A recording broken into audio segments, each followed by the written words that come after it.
बोले श्री कृष्ण भगवान की जय हो। आज हम सभी भक्तों को श्री आश्विन महीने के कृष्ण पक्ष की एकादशी की कथा सुनाते हैं। उससे पहले हम सभी भक्तों को बताते हैं कि आप भगवान विष्णु की पूजा के लिए एक पाटे पर कपड़ा बिछाइए और कपड़े के ऊपर भगवान विष्णु की प्रतिमा को स्थापित करें और पूजा की सामग्री जैसे पुष्प, धूप, दीप, नैवेद्य, ऋतुफल, चंदन, तुलसी पत्र और एक कलश जल का अपने पास रखें।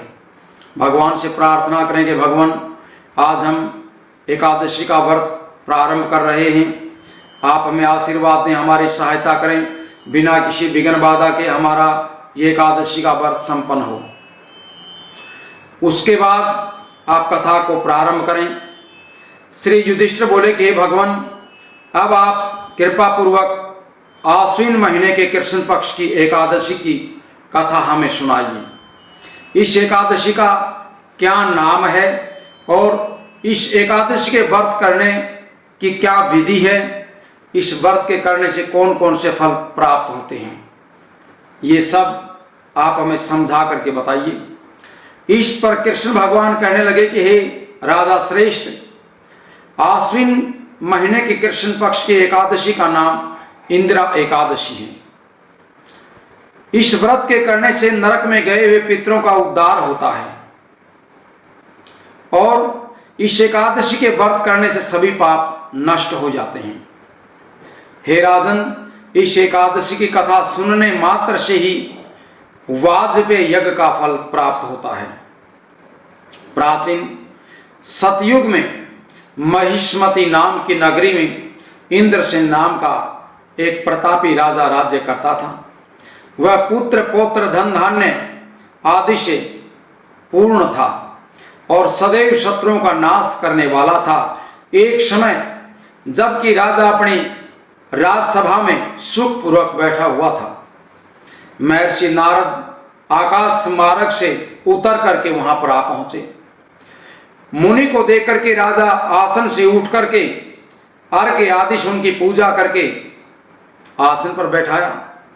महर्षि नारद बोले कि हे राजन, आपके राज्य में सब कुशल हैं, मैं आपकी धर्म परायणता देख करके बड़ा प्रसन्न हूं। तब राजा बोला कि हे महर्षि, आपकी कृपा से मेरे राज्य में सब कुशल पूर्वक हैं तथा आपकी कृपा से मेरे समस्त यज्ञ कर्म आदि सफल हो गए हैं।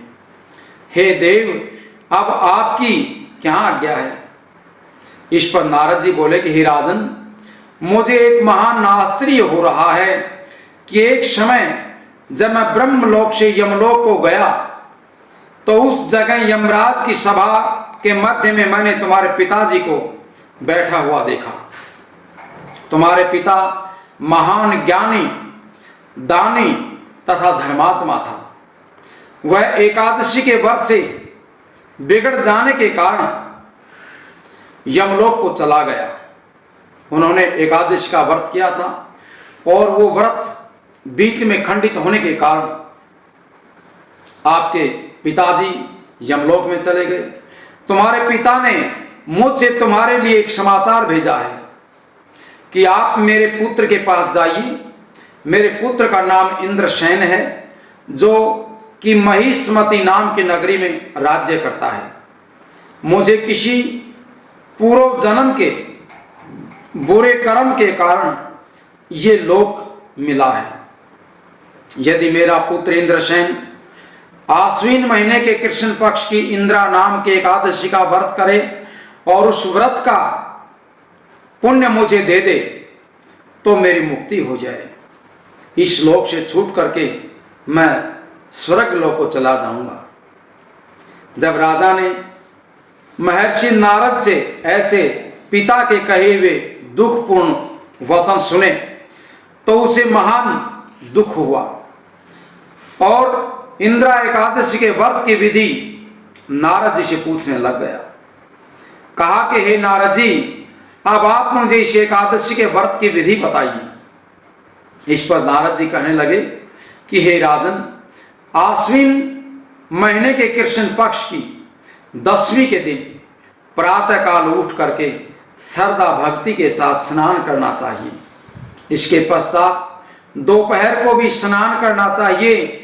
उस समय जल से निकल करके श्रद्धा पूर्वक पितरों का श्राद्ध करें और उस दिन एक समय भोजन करें।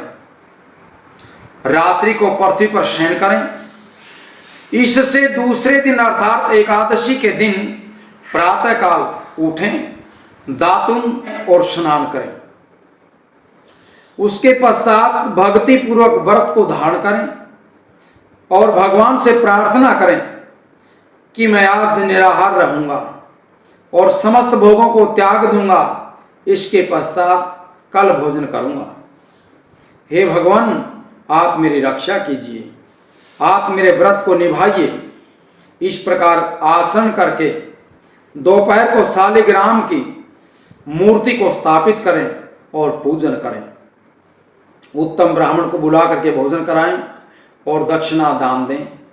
भोजन में से कुछ हिस्से को गौ को भी दान दें, गौ को भी भोजन खिलाएं और विष्णु भगवान की धूप दीप नैवेद्य आदि से पूजन करें और रात्रि को जागरण करें। इसके उपरांत द्वादशी के दिन मौन होकर के बंधु बांधवों के साथ बैठ करके भोजन करें। हे राजन, यही इंद्रा एकादशी के व्रत की विधि है। हे राजन, ये तुम आलस्य रहित होकर के इस एकादशी के व्रत के करोगे तो तुम्हारे पिताजी अवश्य ही स्वर्ग को चले जाएंगे। महर्षि नारद राजा को ये उपदेश देकर के अंतर्ध्यान हो गए और राजा ने इंद्रा एकादशी के आने पर उनकी विधि पूर्वक व्रत किया। बंधु बांधव सहित इस व्रत के करने से आकाश से पुष्पों की वर्षा होने लग गई और राजा का पिता यमलोक से गरुड़ पर चढ़ करके स्वर्ग को चले गए। राजा इंद्रसेन भी इस एकादशी के व्रत के प्रभाव से इस लोक में राज्य भोग करके सुख भोग करके अंत में स्वर्ग लोक को चले गए। श्री कृष्ण भगवान कहने लगे कि हे धर्मराज युधिष्ठिर, ये मैंने तुम्हारे सामने इंद्रा एकादशी का महात्म्य बताया है। इस कथा के पढ़ने व सुनने मात्र से समस्त पाप नष्ट हो जाते हैं और अंत में स्वर्ग लोक में जाकर के निवास करता है। बोले श्री कृष्ण भगवान की जय हो। अब आप सभी भगत लोग कथा के सुनने के बाद अपने इसी चैनल पर कथा का रस नाम से भजन है, उस भजन को सुनें ताकि आपको कथा का पूर्ण फल प्राप्त हो। उसके बाद जल के कलश को लेकर के उसके अंदर कुछ नैवेद्य डालें, यानी कि मीठा डालें और सूर्यनारायण भगवान को अर्घ्य अर्पण करें। भगवान से प्रार्थना करें कि भगवान, हम आपके नाम से एकादशी का व्रत कर रहे हैं, आप हमारी सहायता करें। दूसरे दिन भी द्वादशी के दिन सुबह प्रातः उठ करके स्नान आदि से निवृत्त होकर के भगवान सूर्यनारायण को अर्घ्य दें और वो एकादशी का व्रत का जो फल है वो भगवान विष्णु को अर्पण कर दें। इसके बाद आपके पितरों को ये फल प्राप्त हो जाएगा और आपके पितृ प्रसन्न हो जाएंगे। बोले श्री कृष्ण भगवान की जय हो।